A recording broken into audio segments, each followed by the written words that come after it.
Good blessed morning, just sharing. I wanted to say this. Selfishness and pride will make us want our own will. Don't want your own will. Want what God wants for you.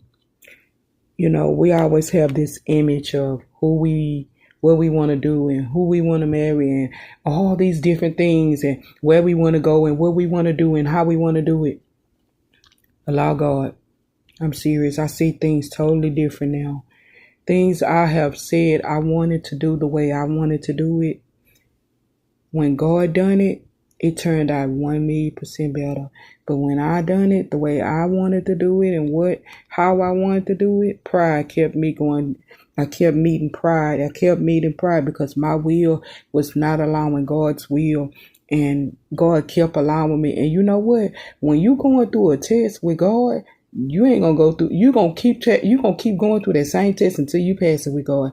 And it's like going to school. You think you're gonna graduate? You ain't gonna graduate until you pass that test.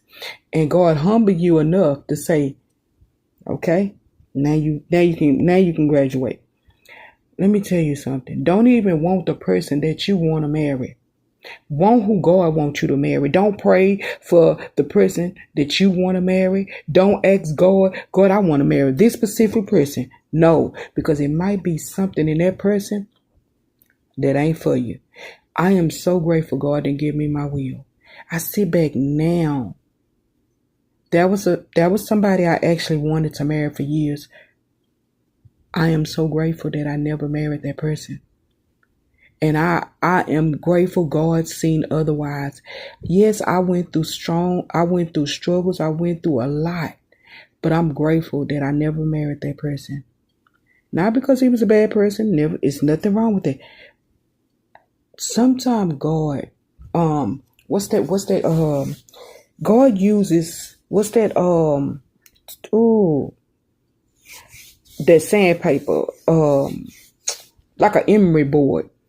God has to, in order to create in us a clean heart, we have to go through some storms for that heart to be clean.